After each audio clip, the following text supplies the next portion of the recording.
আসসালামু আলাইকুম ওয়া রাহমাতুল্লাহি ওয়া বারাকাতুহু।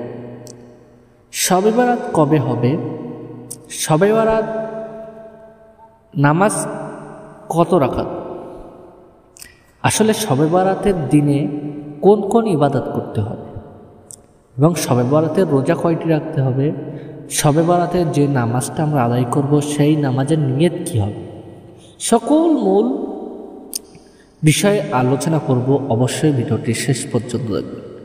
যে সকল ভাই এবং বোনেরা এই চ্যানেলে নতুন আছেন অবশ্যই চ্যানেলটিকে সাবস্ক্রাইব করবেন, লাইক কমেন্ট শেয়ার করতে ভুলবেন না।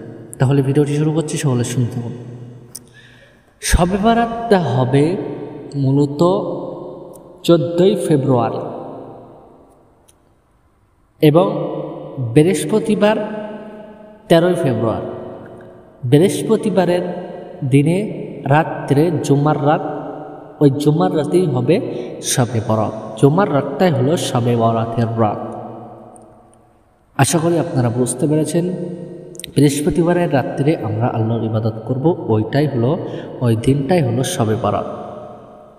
বৃহস্পতিবারের দিনে রাত্রে হবে জুম্মা রাত, শুক্রবার, কারণ আরবি মাসে মাগরিব নামাজের পরে সেটা হলো শুক্রবার জুমার রাত হয়ে যায়, যেহেতু বৃহস্পতিবার রাত্রে শবে বরাত অনুষ্ঠিত হবে। এবং কয়টি রোজা রাখতে হবে? আপনি 3টে অথবা দুটো রোজা রাখলে হয়ে যাবে। আর যদি আপনি 3টে রোজা রাখতে চান তাহলে বুধবার, বৃহস্পতিবার আর শুক্রবার। আর দুটো রোজা রাখতে গেলে আপনাদেরকে বৃহস্পতিবার, শুক্রবার রোজা রাখতে হবে। তাহলে রোজার বিষয়টা চলে গেল।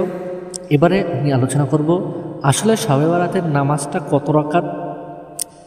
কত রাকাত। এটার কোনো লিমিট নেই, আপনি যত খুশি নামাজ পড়তে পারেন। 2 রাকাত করে নফল নামাজ। নিয়ত কী হবে?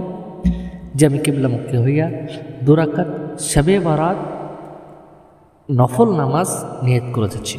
এইভাবে আপনাদের নিয়ত করতে হবে 2 রাকাত করে। এবং কোন সূরা পড়তে হবে? আমরা যেভাবে অন্য নামাজ পড়ি সেইভাবে আপনি সূরা পড়বেন। তাহলে চলে গেল সূরা কীভাবে পড়তে হবে, নিয়ত কীভাবে করতে হবে। এবং এই দিনে বেশি বেশি করে আল্লাহ নবী সাল্লাল্লাহু আলাইহি ওয়াসাল্লামের উপরে বেশি বেশি করে দরুদ শরীফ পাঠ করবেন।